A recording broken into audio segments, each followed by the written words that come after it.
I want you to picture this scenario with me. You are in a cast or maybe a brace. You're maybe, maybe not in the best mood you've ever been in because it kind of sucks to be in this cast or brace. You are potentially in a lot of pain because of this cast or brace. You have zero energy. It's a giant pain in the butt to move around or stand too long. Even the basics are a struggle. Like, are we going to have the energy to shower today? And shower long enough to wash our hair. So, on top of all of that, your physical therapist has been telling you how important it is to eat and get your protein, get your antioxidants, your fiber, your, carbs in because, oh, by the way, you haven't pooped in 3 days because you're not moving very much and you're just not hungry. And that's kind of your uncomfortable cherry on top. So you go home and you Google athlete meal plan, and this list comes up and it has 50 different ingredients and 4 hours of standing prep cook time. Maybe I won't swear. Heck no. Heck no. I think the odds of that happening, of you being in that situation and actually spending a lot of time on your feet or trying to use one arm to cook are very, very, very small. So instead, the purpose of this episode today is to give you more realistic ideas and also, make sure that you're getting what you need at the end of the day. Yes, it is important for you to get your protein and your antioxidants and your carbs and eat enough. Those things help you heal. Those things help you get stronger. Those things help you get back on the field or in the pool or whatever it may be. So we have to put an effort in. My goal is for that effort to not feel like a big, giant mountain. First things first, before we get into the ideas that I want to share with you, the tips that I have for you, what do I want injured athletes to focus on? Number one, I want you to focus on building a performance plate. And what do I mean by that? There are three really important things that I want you to hit every time you're eating a meal. So at least 3 times a day, I want you to have carbs on your plate. I want you to have protein on your plate, and I want you to have color on your plate. And for me, that color could be a fruit or a vegetable. Yes, I know that there are carbohydrates in fruit, but for the sake of simplicity, I want you to focus on those three things: carbs, protein, color. For most athletes, that carb section needs to be at least, a fist or two size portion. The protein section needs to be about the size of your hand or 6 to 8 ounces. And the color section, at least a fist. If it's veggies, I'm definitely not going to limit you in how many veggies that you eat, as long as we're not getting so full on veggies that we're skipping the other two categories. I also want you to focus on fiber. Everyone, especially in the early stages of injury, is so worried about body composition, and fiber is something that can be helpful for those overall goals. So the carb portion of your plate, I'd love it to be, whole grain bread or whole grain crackers, high fiber cereals, beans, legumes, which are like lentils and peas and beans, sweet potatoes, oatmeal, chickpeas, things like that. Obviously, any other carbs are fine. It doesn't have to be those 100% of the time. That is never the goal, but those are great things to include often. I want you to focus on high quality proteins like fish, shrimp, chicken, tofu. I get so much further in depth with protein in other episodes, so we don't need to do that right now. But yes, obviously, protein is important. I need you to hit that goal. And I also want to emphasize here that I actively do not want you to do this perfectly. Sometimes when you are hanging out with friends, you're going to go to pizza for dinner. And yes, you're going to be like, oh, this piece of cheese pizza is missing some things for a performance plate. That's totally fine. Enjoy dinner with your friends. Or if you really want to, you can say, okay, this cheese pizza is satisfying the carbohydrate portion of my plate. Can I add some sort of color? Can I add some sort of protein? Maybe I want to get a chicken Caesar salad on the side. That sounds good to me. I'm going to enjoy that. And great, I have a full performance plate for tonight. Awesome. It is totally, totally up to you how you want to piece it together. But I just really want to emphasize perfection is not the goal, nor is it my expectation. The next thing that I want you to do is have what I call an emergency meal option.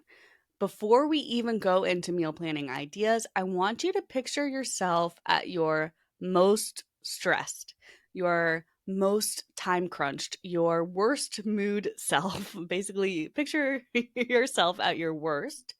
What is the lowest barrier of effort plan to get that person to still have a performance plate at dinner or lunch or wherever that time of day is going to fall for you? Is it knowing that you're going to hit Chipotle on the way home? So we know what a performance plate order looks like at Chipotle?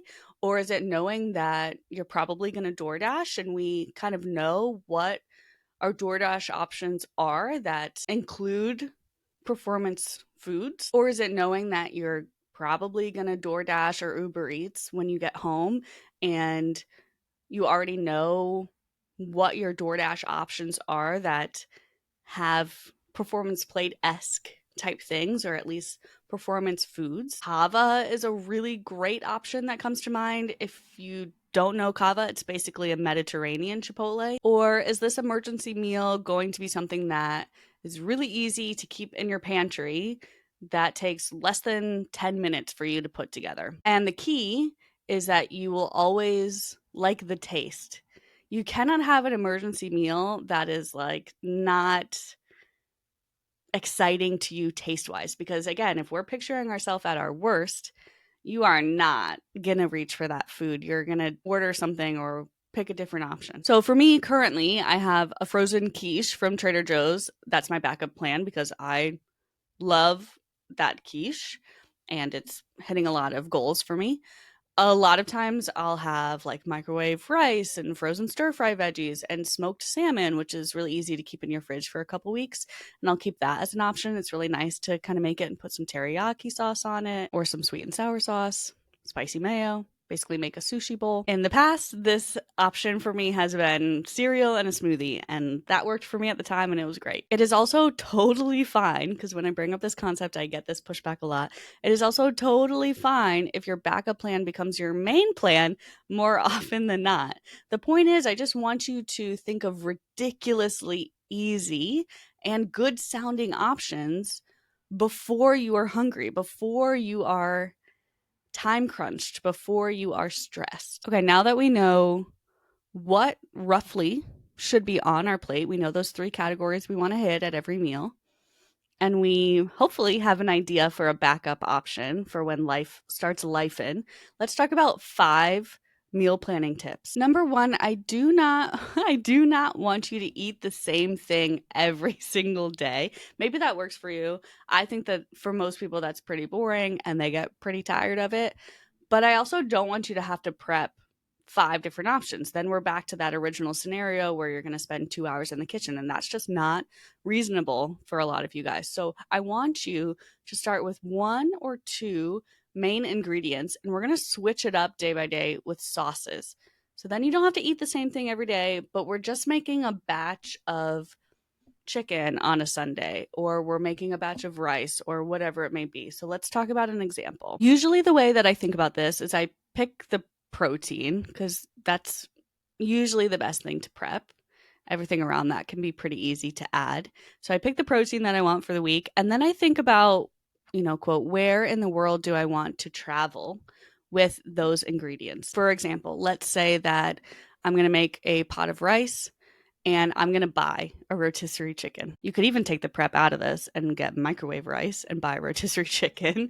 That also counts. But then let's say day 1, this is going to be a Mexican rice bowl. You probably saw that coming, right? I'm going to add salsa. I'm going to add beans. I'm going to add pico de gallo. I'm going to call it. Maybe I have frozen corn or frozen fajita veggies. That would be great too. Then my second day with that rice and chicken, I'm going to go to India and I'm going to mix it with a curry sauce and some frozen cauliflower. It's really easy to find like a butter chicken sauce in a jar at Target or at Trader Joe's. And then the next day, I'm still with that chicken and rice, but now I'm going to go to Asia. I'm going to add frozen stir fry veggies. I'm going to add teriyaki sauce. Or maybe I am either out of chicken at this point, or I'm tired of chicken at this point. Maybe I have that smoked salmon in my fridge and I can mix it with that. Another example, maybe I'm gonna roast a few butternut squash or sweet potatoes on a Sunday. This is easy for injured athletes because you kind of just put it in the oven and you forget about it. One day I'm going to have that with pomegranate seeds and chicken and a salad kit. Again, all things that I can find already made for me. One day I'm going to whip up a really quick scramble. I'm going to add eggs and sausage and peppers, kind of like a breakfast style scramble. And then again, the thing with all of these ideas is you don't actually have to cook any of this if you don't want to. We can use this method to think about what we want throughout the week of, where in the world are we going to travel, or how can we reuse ingredients that we buy? But you can buy the pre-made options. You will save a little bit of money if you're buying pre-chopped ingredients or pre-made kind of single items instead of just buying pre-made meals every single day. And that brings us to tip number 2, which should maybe be obvious at this point. Take advantage of microwave and frozen options. Convenience is your friend. And if the price of convenience is not your friend, then Costco is your friend. So some examples for this. Breakfast, you can find those kind of microwave egg scramble cups. Like I've kind of already mentioned, Trader Joe's has some great quiche options. You could go with protein waffles and Greek yogurt and berries on top. Protein waffle, Greek yogurt, berries on top, carb, protein, color. I've just put a plate together and all I had to do was toast a waffle and sprinkle berries on. Basically all I had to do was put 3 things on a plate. Options for carbs, think microwave pasta, microwave rice, microwave potatoes. You can talk about maybe your cheaper option. You can buy a big bag of, russet potatoes. You get a wet or a damp paper towel, wrap it around it, and throw it in the microwave. It takes I don't know, probably 8+ minutes in the microwave, but you get to sit down during that. For protein, think frozen shrimp, frozen fish, anything that is easy to throw in the oven. Trader Joe's not Trader Joe's. Costco has these great salmon kind of like burger fillets that you just put in the oven and then you wait for 20 to 30 minutes. If your schedule is crazy, maybe your meal prep is 2 days a week. You cook your frozen salmon or your frozen whatever it is, and you put it in the fridge so that the next day you don't have to wait the 30 minutes. Sometimes meal prep can look like that. Tip number 3 is I want you to make a list. And here's how I want you to think about that list. We are going to use what I call the 3-3-2-2-1-1. Think of 3 dinner ideas for the week. So know that they're all going to repeat at least once. You're going to have dinner for 6 nights. And then you're going to have 1 free night for leftovers or going out with friends or that emergency meal or whatever it may be. I also want you to think of 3 flavor enhancers. So kind of like we strategized in the first tip, even if I'm having, let's say, chicken sandwiches twice, one time I'm going to have it with barbecue sauce, one time I'm going to have it with hot sauce. And I'll go more into a specific example in a bit. I want you to think of 2 lunch ideas and 2 breakfast ideas to have available. And I want you to make sure you have at least 1 emergency meal option and 1 craving option, like chocolate or chips or whatever it is that you know that you will probably reach for at some point. When we have those things available in our pantry, when they are included in the plan in the first place, you are much more likely to then follow the rest of your plan throughout the week instead of letting that craving start to really become a big thinking point for you and derailing you in a big way. Not to go too much on a tangent here, but I'm a big proponent of always having those treat-like items available for yourself, allowing your brain the comfort of knowing that is always an option for you, that is always on limits. So then you don't have to dwell on it. It's always there. It's always an option. When you first start doing this, it's probably going to be an option that you reach for a lot, and that's okay. You have to tell yourself that's okay so that it can even out and it just becomes like any other thing that you have in your pantry. We need to stop giving so much power over certain food choices. So that's 3-3-2-2-1-1, 3 dinner options, 3 flavor enhancers, whether it's sauces or whatever, 2 lunch ideas, 2 breakfast ideas, 1 emergency meal, 1 craving available. Obviously, you can go above and beyond that, but that's typically a good place to start. You might also want to think about snacks or pre-post workout or drinks or shakes or whatever you want to have available. But again, that's usually a good place to start. Number 4, I want you to put amounts on your list, at least for protein. So let's say I've come up with my 3 dinner ideas. I know that I'm going to need 2 servings of all of these if I want dinner for 6 nights. And my ideas are tacos, barbecue chicken, and pesto pasta with chicken. I know that I need 2 servings of beef for tacos and 4 servings of chicken. A serving for me and most athletes is 6 to 8 ounces. So I need to double that for the beef. I need a pound of taco beef and I need 2 pounds of chicken. The weight is on the meat when you go to buy it. So it should be pretty easy. If you're using things like tofu, the ounces of tofu are on the package. Now, we could get really complicated and talk about, raw weight versus cooked weight, blah, blah, blah, blah, blah. But at the end of the day, that's going to get you pretty close. If you are using more plant-based sources like beans or lentils or whatever for your protein, you're going to want to use cups, or you could do this with anything really. You could also just look at the food label and say, all right, I know I want 30 grams at each meal. I'm going to need 2. How many servings do I need of this option to get me to 60 grams? That's how much I need to cook this week. And last but not least, number 5, and here is the most boring one, but it's also the most important one, so stay with me. I want you, please, to practice food safety. As much as it is maybe easier to do, it is not the best idea in the world to cook 7 days worth of meals on a Sunday. We really should try to eat all of our leftovers within 4 days. So again, if I'm using my 3 dinner idea example, maybe I will cook the taco and the barbecue chicken on Sunday, and I will have that Sunday through Wednesday. On Sunday, I'll put the other half of my chicken. Remember, I bought 4 pounds of chicken because I wanted half for my pesto pasta. I'm going to put that half of the chicken in the freezer because I don't want to leave raw meat in the fridge for more than 2 days. And on Thursday, I can cook the rest of that chicken to have Thursday, Friday with my pesto pasta or whatever. If you don't want to cook in the middle of the week, but you're okay with cooking on Sunday and we want to have kind of that time where we just plan out the rest of our week, that is totally fine.